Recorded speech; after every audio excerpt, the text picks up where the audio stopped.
वेळ झाला, पण विचार मंचावरती एवढी मंडळी उपस्थित आहेत.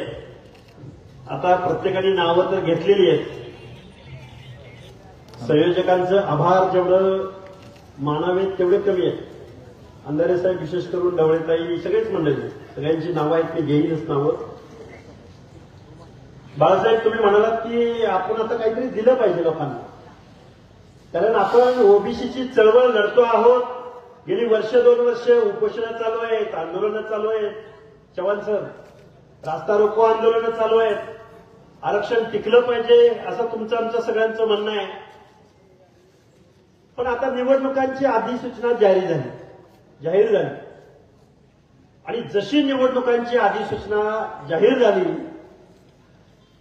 तसं गडी वेगवेगळ्या पक्षातलं आधे इधर जाओ आधे उधर जाओ, घे झेंडा लाव दांडा, काय काय. आमदार साहेब मला तिकीट देतो म्हणले तर बोदेगाव जिल्हा परिषद गट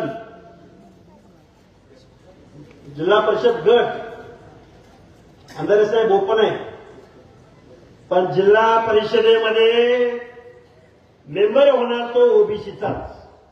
हे मी तुम्हाला लिहून देतो इथं.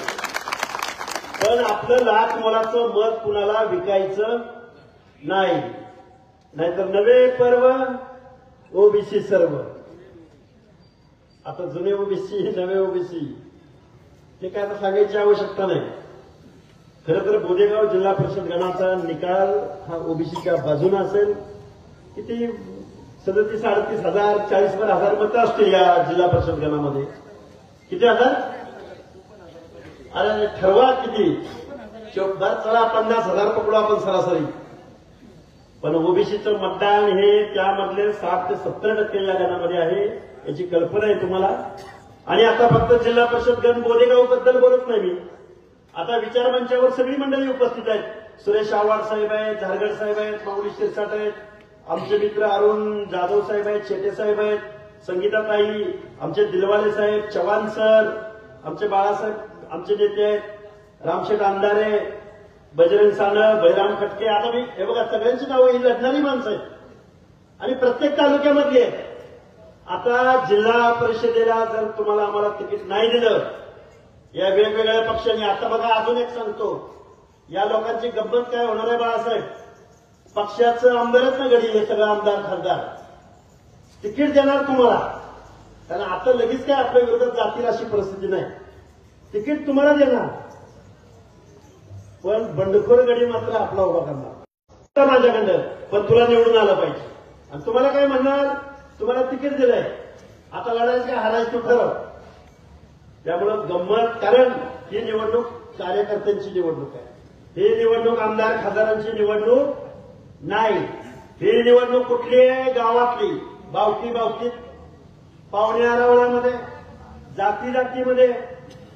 त्यामुळं माझी तुम्हाला हात जोडून कळकळीची विनंती आहे. बोदेगाव गणामध्ये ओबीसीचा माणूस निवडून येणार हे मी आज लिहून देतोय. आता मतदान तुम्ही कुणाला करायचं ही जनता ठरवणार आहे, पण लढणार कोण आहे हे तुम्हाला ठरवायचंय. बरोबर आहे का? कोण जिल्हा परिषद गटावर उभं राहील आणि 2 पंचायत समिती गटावर उभं राहील. त्यामुळं माझी तुम्हाला हात जोडून कळकळीची विनंती आहे. रिझर्वेशन संदर्भात काय बोलावं, किती बोलावं, अनेक वक्ते बोललेले आहेत. माझ्या अगोदर अॅडव्होकेट मंगेश ससाणे साहेबांनी तुमच्यासमोर एकदम सविस्तर लिगल बाजू तुमच्यासमोर मांडलेली आहे. आणि आम्ही तर नेहमी बोलत आलोय. उपोषणं किती करायची, बोलायचं किती, टीव्हीवर किती बोलायचं, मीडियात किती बोलायचं. त्यामुळं बांधवांनो, तुम्हाला आम्हाला सगळ्या लोकांना एकत्रित यावं लागेल. तुमच्या आमच्या हक्क अधिकार टिकवावे लागतील. हे हक्क अधिकार जर टिकले नाहीत तर तुमच्या आमच्या पुढच्या पिढ्यांना पंचायतीचा मेंबर, झडपीचा मेंबर, सरपंच होता येणार नाही. मी लिहून देतो तुम्हाला. आता आमदार खासदार शोधायचं म्हणजे दुर्बीण लावावं लागतील. म्हणून माझी तुम्हाला हात जोडून कळकळीची विनंती आहे. तुम्हाला आम्हाला पंचायत राजमधलं आरक्षण टिकवायचं असेल तर 2 सप्टेंबरचा GR रद्द झाला पाहिजे. यासाठी जी लढाई या महाराष्ट्रामध्ये सुरू आहे, या लढाईमध्ये सगळ्या नेत्यांनी सामील झालं पाहिजे. आणि नेत्यांनी सामील होत असताना पक्ष, पार्टी, जात, पात याच्या पलीकडे जाऊन ओबीसीचं आरक्षण म्हणजे ताटातलं आरक्षण टिकलं पाहिजे, यासाठी लढाई लढली पाहिजे. आता उद्या परवा निवडणुका लागू झालेल्या आहेत. इथल्या राज्यकर्त्यांच्या लोकांच्या मनामध्ये, इथल्या पक्षांच्या मनामध्ये धडकी भरल अशा पद्धतीचं तुमचं मतदान पण दिसलं पाहिजे. नाहीतर गावगाड्यातली सगळी माणसं, 18 पगड जातीची माणसं पक्षाच्या साठी भांडू नका. आमच्या ओबीसीच्या आरक्षणाच्या बाजूनं कोण कोण बोललं. आता मी कुठं आलोय, तुम्ही सगळेजण मंडळी कुठं आलेले आहात? बोदेगाव मध्ये आलेलो आहोत. बोदेगाव तालुका कुठला? शेवगाव तालुका. आणि शेवगाव तालुक्याचा जिल्हा कुठला? अहिल्यानगर जिल्हा. मग अहिल्यानगर जिल्ह्याचा नेता कोण? विखे पाटील. आता विखे पाटील काय बोलले? जाधव साहेब, विखे पाटील बोलले की आता ओबीसीच्या नेत्यांनी मराठा आरक्षणाला विरोध करायचं बंद करावं. आणि त्यात ते बोलता बोलता थोडं काय बोलले आमदार साहेब? ते बोलता बोलले की आम्ही मराठा समाजानं तुम्हाला आरक्षण मिळताना आम्ही कधी विरोध केला. एवढं बेजबाबदार चिल्लर वक्तव्य आहे. अरे विखे पाटील, अरुण जाधव साहेब, विखे पाटलांचा आणि त्यांच्या घराण्याचा आणि आरक्षणाचा काय संबंध आहे का? काही मात्र संबंध. सामाजिक न्याय कशाबरोबर खातात हे विखे पाटलांच्या घराण्याला काय माहिती? आणि ते जर त्यांना माहित असतं तर विखे पाटील नावाचा बेजबाबदार बिंडो माणूस अशा पद्धतीचं वक्तव्य केलं असतं का? अरे विखे, तुमच्या बाप दादांनी कारखाने चालवले, वायनऱ्या चालवल्या. तुम्हाला कुठलीही विचारधारा नाही विखे पाटलांना. शिवसेनेची सत्ता आली शिवसेनेत, भाजपची सत्ता आली भाजपमध्ये, काँग्रेसची सत्ता आली काँग्रेसमध्ये. आणि ह्यांना काय करणार? त्यांनी कधी लढाई लढली? कधी सामाजिक न्यायाची लढाई लढली? कधी पाण्याविषयी संघर्ष केला? कधी मुस्लिमांविषयी संघर्ष केला? कधी दीनदलितासाठी काय बोलले? आणि यांना त्या उपसमितीचा अध्यक्ष वारे फडणवीस साहेब. ओबीसी तुमचा डीएनए, ओबीसी तुमचा डीएनए. आणि एका कारखानदाराला तुम्ही मराठा समाजाच्या आरक्षणाच्या उपसमितीचं अध्यक्ष केलं. आणि त्या विखे पाटलांना, बरं का, त्या विखे पाटलांना असं वाटायला लागलं की मी आता महाराष्ट्राचा मुख्यमंत्रीच झालो. स्वप्न बघायला लागला. आणि याच्या मागे 2 किंवा 3 आमदार नाही, जिल्ह्यातले तर आहेत का नाही याचं संशोधन करावं लागेल. अरे या महाराष्ट्राचा मुख्यमंत्री बनायचंय. अरे 12-13 करोड जनतेच्या दायित्वाची दखल घ्यावी लागल, त्यांच्यावर बोलावं लागल. महाराष्ट्रात ओबीसी राहतात, भटक्याविमुक्त जाती जमाती राहतात, दीनदलित राहतात, अल्पसंख्याक राहतात. काही बोलता तुम्ही विखे पाटील. म्हणजे या विखे पाटलांना सांगायचंय, म्हणजे ते पॅनल घेऊन इथं येणार आहेत. अरुणजी जाधव साहेब, या विचार मंचावरच्या सगळ्या लोकांना माझी हात जोडून विनंती आहे. सगळे 72 लढलेत विधानसभेला, सगळे तुम्ही पण लढलाय की नाही? अरे महामानव डॉक्टर बाबासाहेब आंबेडकरांनी तुम्हाला शासनकर्ते जमात व्हा म्हणून सांगितलं. काय म्हणून सांगितलं? शासनकर्ते जमात व्हा, राज्यकर्ते जमात व्हा. तुम्ही काय बनला? हातामध्ये कटोरा घेतला, आम्हाला आरक्षण द्या, आम्हाला बजेट द्या, आम्हाला महामंडळ द्या, आम्हाला अनुदान द्या, आमच्या महामंडळाला पैसे द्या, आम्हाला झडपीचं तिकीट द्या, आम्हाला पंचायतीचं तिकीट द्या. डॉक्टर बाबासाहेब आंबेडकरांना हे अपेक्षित नव्हतं. डॉक्टर बाबासाहेब आंबेडकरांनी तुम्हाला सांगितलं होतं, पूर्वी राजा राणीच्या पोटी जन्माला यायचा, आता राजा मतपेटीद्वारे जन्माला येतो. आणि आता तुम्हाला राज्यकर्ते जमात बनावं लागेल. आणि तुम्ही काय बनला? मागतकरी जमात. असंच म्हणले होते का डॉक्टर बाबासाहेब आंबेडकर तुम्हाला राज्यकर्ते जमात बनलं पाहिजे? कारण महामानव डॉक्टर बाबासाहेब आंबेडकरांनी तुमच्या आमच्या मताला लाख मोलाची किंमत प्राप्त करून दिली. टाटा बिर्ला अंबानीच्या मताला जेवढी किंमत, तेवढीच गावगाड्यामध्ये ऊसतोड मजुराच्या मताला सुद्धा तेवढीच किंमत, दीनदलिताच्या कष्टकऱ्याच्या पालामधल्या माणसाच्या मताला सुद्धा तेवढीच किंमत. बरोबर आहे का? विखे पाटलांनी बटन दाबलं की 10 मतं पडते ती, आणि तुम्ही इथं बसलेल्या एखाद्या माणसानं बटन दाबलं की 1 मत पडतं. असं काय आहे का? नाही ना. तुम्हाला आम्हाला मताची किंमत कळली पाहिजे.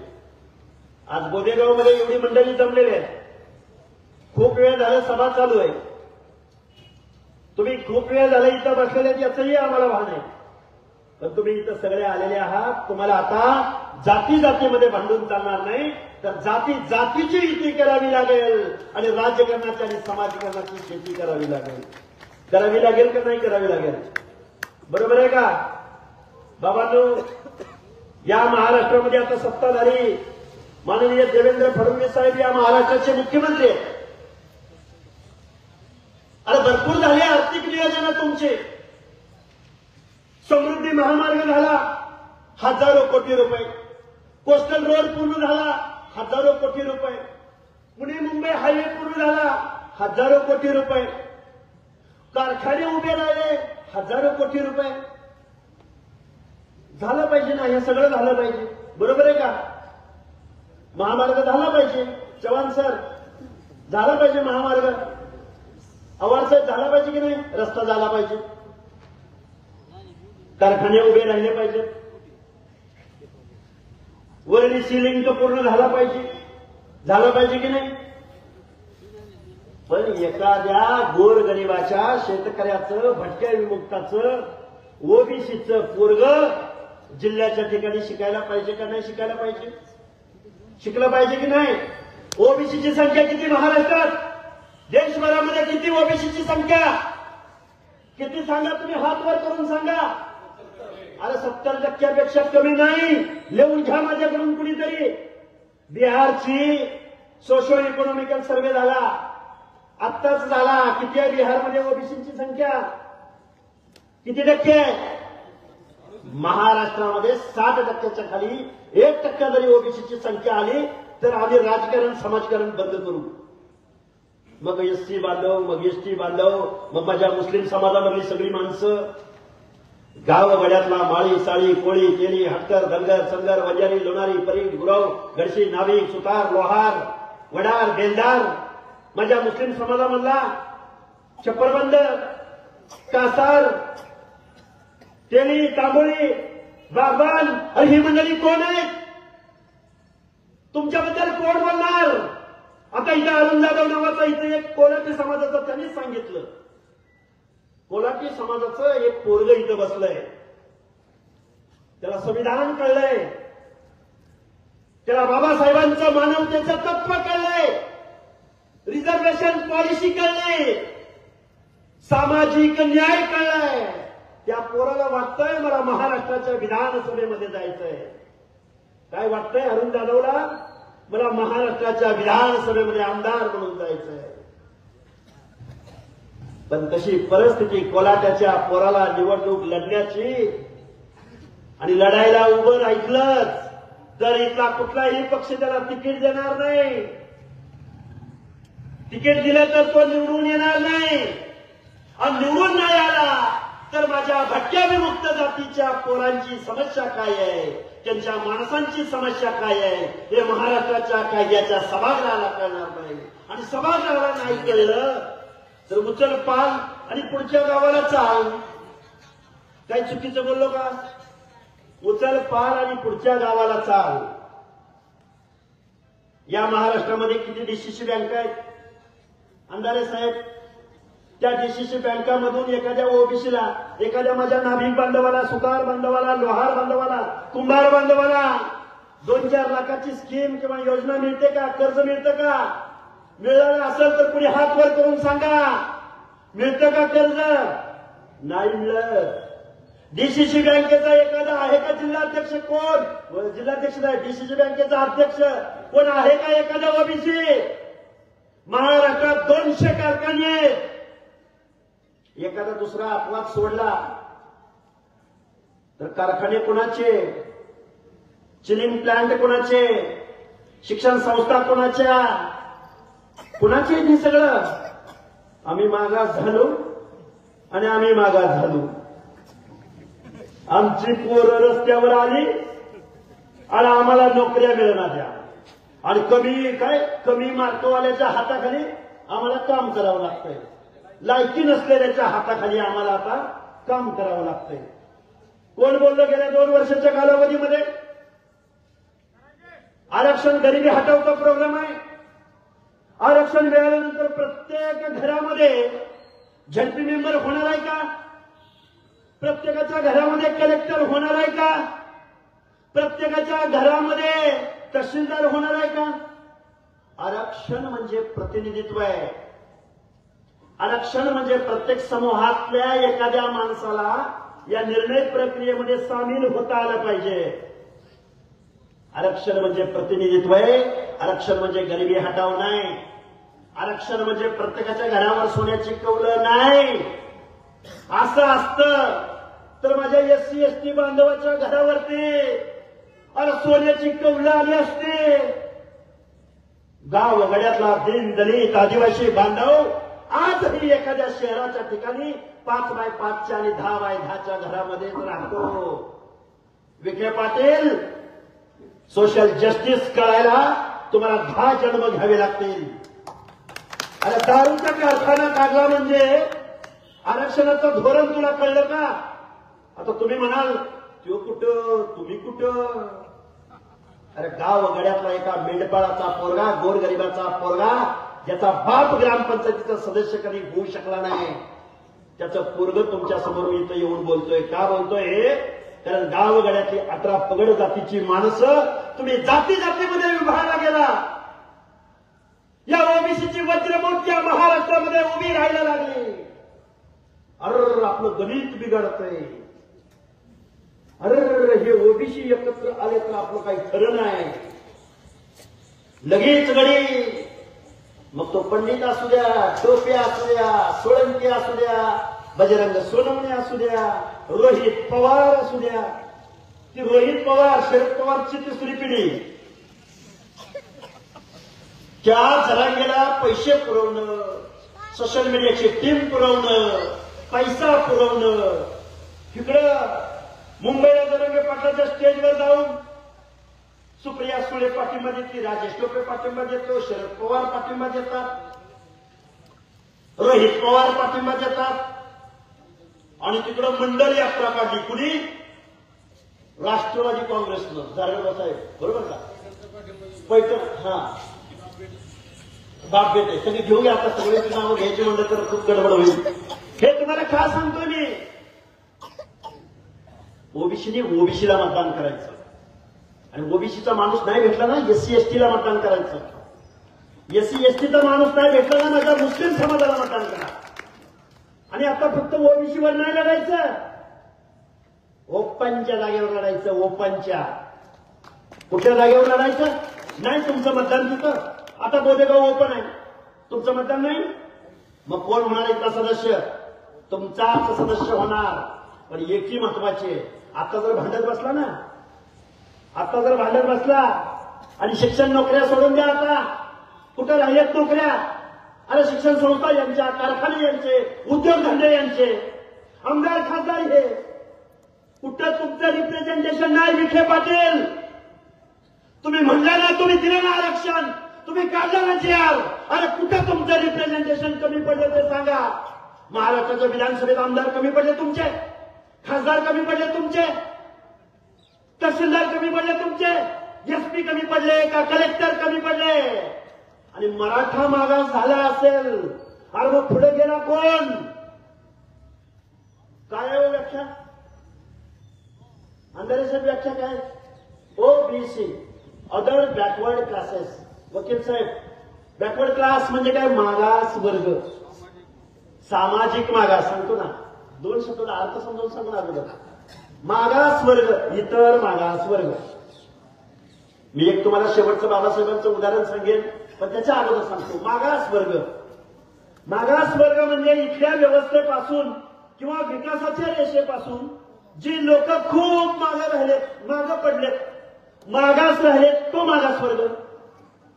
आणि मग जर मराठा मागास राहिला असेल तर त्या लाईनवर पोचलं कोण? त्याचा अभ्यास करायचा नाही, त्याचं प्रतिनिधित्व तपासायचं नाही. इम्पेरिकल डेटा म्हणतात त्याला.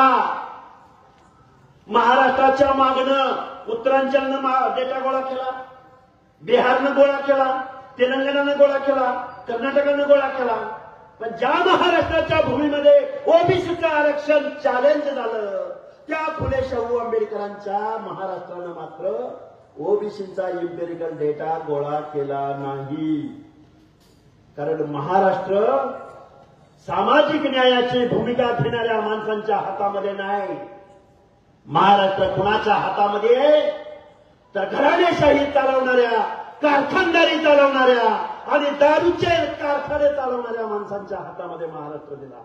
इकडे आला विखे, तिकडे आले पवार, तिकडे गेले मोहिते, इकडे गेले पंडित, आणि इकडे कोण तुमच्याकडे काय पैठण घुमरे घुमरे चार्लिंग चापली कोण ते कोण चार्लिंग चापली काय चिखलीकर काय बरोबर आहे का? बरोबर आहे का? आपलं वाटोळं कुठं झालं? आपलं वाटोळं इथं झालं. बाबासाहेबांनी तुमच्या आमच्या मताला लाख मोलाची किंमत प्राप्त करून दिली. वर्षभर ओबीसीची लढाई लढणारे निवडणुका आल्या की वेगवेगळ्या तंबूमध्ये गेले. दादा आलत पोत्यावर बसलं होतं, बाबा आलत आमच्या वालगाला जेवायला आलत, आमच्या लग्नात आलं होतं, गडी खुश. अरे पण तुमच्या आमच्या पुढच्या पिढ्यांचे हक्क अधिकार हिसकावून घेतले जात असताना, ओबीसीची संख्या या महाराष्ट्रामध्ये 50 ते 60% असताना, या महाराष्ट्रात 7 लाख करोड रुपयाचं बजेट असताना, या फुले शाहू आंबेडकरांच्या पुरोगामी महाराष्ट्रामध्ये आजपर्यंत एकही बजेट असं नाही की 60% लोकांच्या सामाजिक न्यायाच्या योजनासाठी 1% बजेटरी तरतूद. पत्रकार बांधवांनो नीट ऐका. ओबीसी 60% ओबीसी त्यांच्या सामाजिक न्याय हक्काच्या योजनासाठी किती टक्के बजेटरी तरतूद? 1%. 7 लाख करोड पैकी अर्ध्याहून जास्त लोकसंख्येला 1% बजेटरी तरतूद. आणि ती 1% कशासाठी? शिष्यवृत्ती,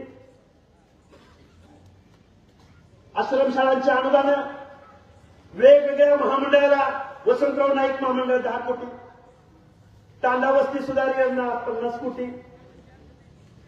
आश्रमशाळा अनुदानं, असं तुटपुंज 1% बजेटरी तरतूद. 1%. आणि कसा ओबीसीचा उद्धार होणार? ओबीसीचं वसतिगृह या महाराष्ट्रामधल्या कुठल्या जिल्ह्याच्या ठिकाणी आहे का? आणि विखे पाटलाचा कारखाना आजारी पडला की त्याला 125 कोटी, 150 कोटी, 232 कोटी कोण देतं? तुम्ही आम्ही गावगाड्यातल्या माणसांनी ज्यांना मतदान केलं, ज्यांना आमदार केलं, ज्यांना खासदार केलं, ज्यांना कारखानदार बनवलं, त्या माणसांनी कारखानं काढलं, त्या माणसांनी दारूचं धंदा काढलं, त्या माणसांनी दुधाचा धंदा केला. सत्तेतनं पैसा आणि पुन्हा पैशातनं सत्ता. ताटातनं सांडलं वाटीत, वाटीतनं सांडलं ताटात. आणि तुम्ही आम्ही काय? सरपंच, डायरेक्टर, पंचायतीचा मेंबर, झडपीचा मेंबर. आता पीटी चव्हाण सर माझे झडपी मेंबर आहेत. चव्हाण सर, झडपीमध्ये जाऊन काय काय केलं जातं? रस्ता उखडलाय, रस्त्यावर डांबर टाक. गावातला लाईट गेलाय, लाईट बसव. शाळेचं पत्र उडलेलं, पत्र बसव. आणि ते बी किती? आमदाराच्या त्या पालकमंत्र्याचं पाय धरून धरून धरून धरून फार ऐकूतीला येतंय. पंचायत समितीची आता काही सांगायची गरज नाही, आणि ग्रामपंचायतीचं तर काही सांगायची गरजच नाही. तुम्ही आम्ही कुठं आहे? पंचायतीमध्ये. हे जबाबदारी कुठं आहे? गावगाड्यामधल्या पंचायतीचा मेंबर, गावगाड्यामधला सरपंच, गावगाड्यामध्ये सभापती होऊन चालणार नाही. जिथं तुमच्या आमच्या हिताचा कायदा लिहिला जातो त्या महाराष्ट्राच्या विधानसभेमध्ये आणि देशाच्या लोकसभेमध्ये, अरे त्याच्यासाठी भांडा. एक स्वर्गीय गोपीनाथराव मुंडे नावाचा माणूस या महाराष्ट्रामध्ये जन्माला आला की नाही? कुठला माणूस? बीड जिल्ह्यातला नाथरा गावचा. देशाच्या संसदेमध्ये गेला. भगवानगडावर बोलायला लागला की काय बोलायचं माहितीये का? मला भगवानगडावरून दिल्ली दिसते म्हणले की नाही? आणि दिल्लीत गेले की नाही? कारण गावगडातल्या 18 पगड जातीच्या मनामध्ये विश्वास निर्माण करायचं काम कोणी केलं तर ते स्वर्गीय गोपीनाथराव मुंडेंनी केलं. केलं की नाही केलं? मग आता ओबीसी कसा एक करायचा? ओबीसीचं आरक्षण गेलंय, ओबीसी एक होईना. ओबीसीचे हक्क अधिकार हिसकावून घेतलेत, ओबीसी एक होईना. ओबीसी हा सायलेंट व्हॉइस आहे. पत्रकार बांधवांना माझं सांगणं आहे, देशभरामधला ओबीसी जागा झाला, पण माझ्या महाराष्ट्रामधला ओबीसी जागा झाला नाही. त्याचं कारण चव्हाण सर असं आहे, ज्यावेळी ओबीसी म्हणून लढायची वेळ आली, ज्यावेळी टाटातलं आरक्षण वाचवायची वेळ आली, त्यावेळी तुमच्या आमच्या जातीमध्ये भांडणं लावली जाणार आहेत. पण त्याच्यापासून आपण सावध राहिलं पाहिजे. आपण आपल्या वेगवेगळ्या जातीच्या लढाई असू शकतात. 450 जातींना एकत्र आणणं जाणं साहेब खूप अवघड आहे. पण ज्यावेळी कर्नाटकचा मुख्यमंत्री सिद्धरामय्याकडे आम्ही पाहतो, त्यावेळी ही गोष्ट अवघड वाटत नाही. म्हणून माझी या बोदेगावमधल्या सगळ्या लोकांना हात जोडून कळकळीची विनंती आहे. तुमचं आरक्षण आज गेले म्हणून मी सांगतोय, जबाबदारीने सांगतोय. परत कधीतरी 1 तासभर बोलेन. तुमचं आज रोजी आरक्षण गेलंय, कारण तुमचा कुठेतरी एखादा सरपंच, एखादा पंचायतीचा मेंबर झेंडावंदनाची दोरी वडत होता. मग गावचं पाटील आम्ही, आमदाराचा चेला बी, वसुली एजंट बी. पण गावचा सरपंच म्हणून कोण झाले? तांड्यावरची बंजाराबाई झाली, किंवा माळ्याच्या, काळ्याच्या, कोळ्याच्या, तेल्याच्या घरचा माणूस झालाय. याचं दुखणं या मंडळींना होतं, म्हणून तुमचं आमचं ओबीसीचं आरक्षण संपवलंय. आणि त्याला साथ कुणी दिली तर इथल्या आमदार खासदारांनी दिली. त्याला साथ कुणी दिली तर सगळ्या पक्षाच्या प्रमुखांनी दिली. सगळ्या, एका दुसरा अपवाद सोडला बाळासाहेब आंबेडकरांसारखा, तर बाकी सगळ्या लोकांनी या आरक्षणाचं संपवण्याचं जे कारस्थान या महाराष्ट्रामध्ये झालं, ही सगळी मंडळी त्यामध्ये सामील झाली. खूप जबाबदारीनं बोलतोय, खूप विचारानं बोलतोय. ओबीसीचं आरक्षण आज रोजी संपलेलं आहे. आता बळीराम तात्यांनी सांगितलं, अंतरवली सराटीमधला पोलीस पाटील कोण झाला? अंतरवली सराटीचा पोलीस पाटील, ज्याचं मेरिट कमी होतं,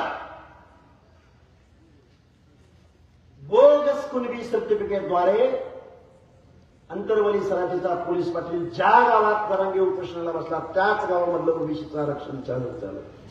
तुम्ही आम्ही अरे बाबानो, ओबीसीच्या आरक्षणाला आजचा विरोध नाही. देशाला स्वातंत्र्य 47ला मिळालं, घटना अस्तित्वात 50ला आली. तुम्हाला आम्हाला आरक्षण खरं कायद्यानं मिळालं 1994ला. 28, 29, 30 वर्ष झाली असतील. माझी तुम्हाला हात जोडून कळकळीची विनंती आहे, बाबासाहेबांना सुद्धा ओबीसीला आरक्षण देताना विरोध झाला. 340वा कलम डॉक्टर बाबासाहेबांनी राजीनामा दिला.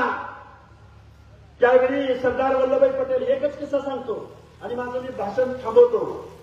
बाबासाहेबांना सरदार वल्लभभाई पटेल, पंडित जवाहरलाल नेहरू, त्यावेळेची भली भली मोठी मोठी माणसं, डॉक्टर बाबासाहेब आंबेडकरांना प्रश्न विचारला, बाबासाहेब तुम्ही दलितांना आरक्षण दिलं, आम्ही समजून घेतलं, ज्यांच्या बाबतीमध्ये स्पृश्यता पाळली गेली. बाबासाहेब तुम्ही आदिवासींना आरक्षण दिलं, जे जंगलामध्ये राहिले, जंगल, पाणी आणि एकदम डोंगरात राहिले त्यांना आरक्षण दिलं, तेही आम्ही समजून घेतलं. पण बाबासाहेब गावगाड्यातल्या माळ्याला, साळ्याला, कोळ्याला, तेल्याला, बंजाऱ्याला, भटक्याला, बाबासाहेब ह्यांच्या बाबतीमध्ये कुठे स्पृश्यता पाळली गेली?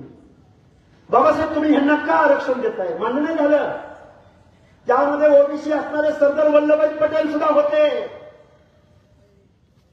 डॉक्टर बाबासाहेब आंबेडकरांनी संसद सभेला उत्तर दिलं, मी दलितांना कायद्याने आरक्षण दिले, मी एससी एसटी बांधवांना कायद्याने आरक्षण, आदिवासींना कायद्याने आरक्षण दिलं. पण डोंगराच्या कुशीला कुठेतरी बेड्या रामोशी राहतोय, वंजारी, बंजारा, लमाण, डोंगराच्या कुशीला मेंढपाळ बांधव आहे आणि गावाच्या कुशीमध्ये, वेशीच्या आतमध्ये बलुता आलुता आहे, जो इथल्या व्यवस्थेतल्या पाठल्याला केंद्रबिंदू बांधून त्याची स्वच्छतेचं काम करतोय. माझा नाविक आहे, माझा सुतार आहे, माझा लोहार आहे. त्या जातीमध्ये जन्माला आला, त्याच्या व्यवसायावरनं त्याचा दर्जा ठरला. त्या माणसांना सुद्धा मला माणूस म्हणून किंमत प्राप्त करून द्यायची, म्हणून मी बलुत्याला, आलुत्याला, भटक्याला, तेल्याला, तांबोळ्याला, माळ्याला, साळ्याला, खोळ्याला मी आरक्षण देतोय.